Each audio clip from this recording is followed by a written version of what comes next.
Hey y'all. Listen.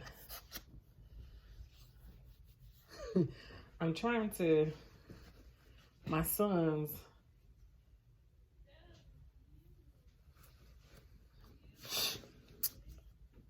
good evening, a community of spouses. Listen, tonight is for my guys, okay? I know I always come on here. I'm always talking to my wives, but today was very heavy for me today. I had been praying the last few days for marriages, just period, just praying for marriages, period.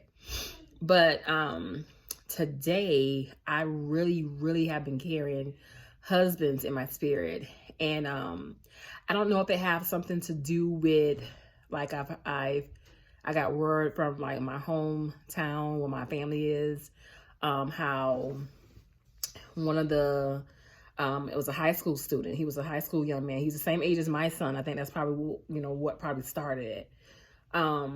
He was preparing to graduate, getting ready to go off to college, and he was working, delivering food, and ended up dying or whatever. And so that had been heavy on me, especially raising black boys myself, young black boys myself, and having a son in that same age range. That has been on my chest heavily. And then the other part was just men growing up. They start off as little boys, then they grow up to be men, and may have not necessarily had that healthy background, or may not have necessarily had that father figure in the home, or may have not necessarily got the love that they wanted from that mother, or maybe they were molested or taken advantage of as a child. And so I say all that to say, you get these men who are, broken little boys, and they grow up to be men, and then one day end up being somebody's husband. Come on, wives. I'm calling my wives out.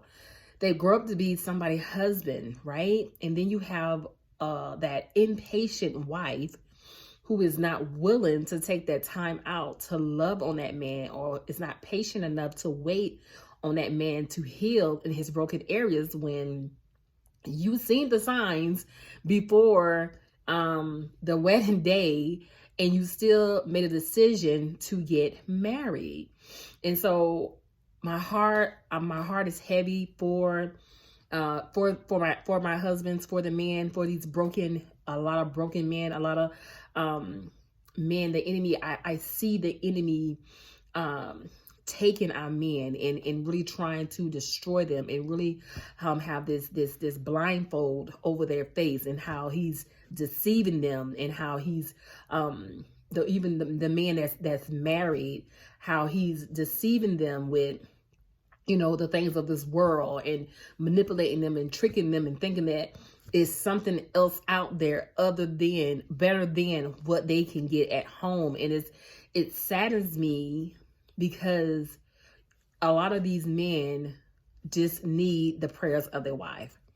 A lot of these, they grew up and maybe they didn't have these things. They didn't have that bigger. And then God gave him to you, wife, right? God gave him to you.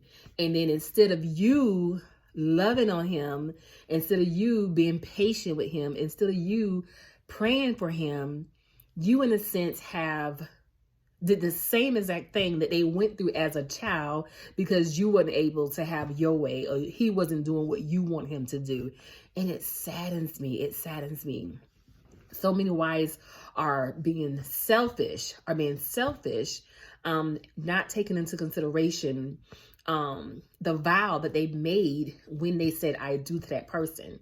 You didn't just say I do to whatever all the things that I want you to do. You didn't just say I do to that. You said I do to a lifelong journey of however we get you to that other side, however we get you to Christ, however we get your soul saved. That's what I said I do to. I said I do to all your junk, your mess, your foolery. I said I do to that unless God has given me an exit out of it. All right. And so I just wanted to come on tonight and just let the guys know that Coach T have you lifted up in prayer. I've been praying for marriages. I've been praying for husbands. I had a session recently, and just some of the things that was shared in that session.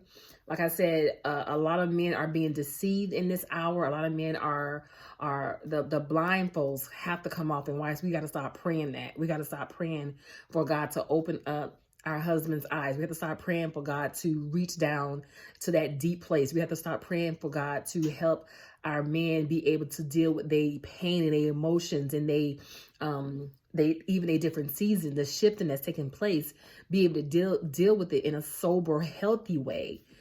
Wives, we got to start praying for our husbands. We got to start praying for our babies, for our sons that is growing up in this evil and wicked world. I'm telling you, my 18-year-old, almost 19-year-old son, he always, Mom, I want to go, Mom, and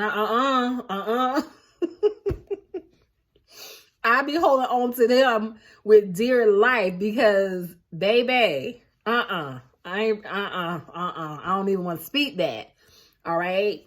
But I would challenge my wives. Listen, take heed in this hour, wives. The enemy is trying to take our men out. He's starting now at an earlier age. And I just curse the plans that the enemy have for husbands. I curse his plans, his agendas, his tactics that he has for young Black boys. I curse his plans with the blood of Jesus. I send the fire of God to destroy the yoke of whatever it is that he's trying to place on our boys, rejection, molestation, just the young boys getting into all types of things. I am cursing that tonight with the blood of Jesus. And I'm sending the fire of God to come and destroy everything that the enemy is trying to do to bring on destruction and to cause a mother, a wife, a grandmother to be upset, hurt, and worried about that Black male family member in her family.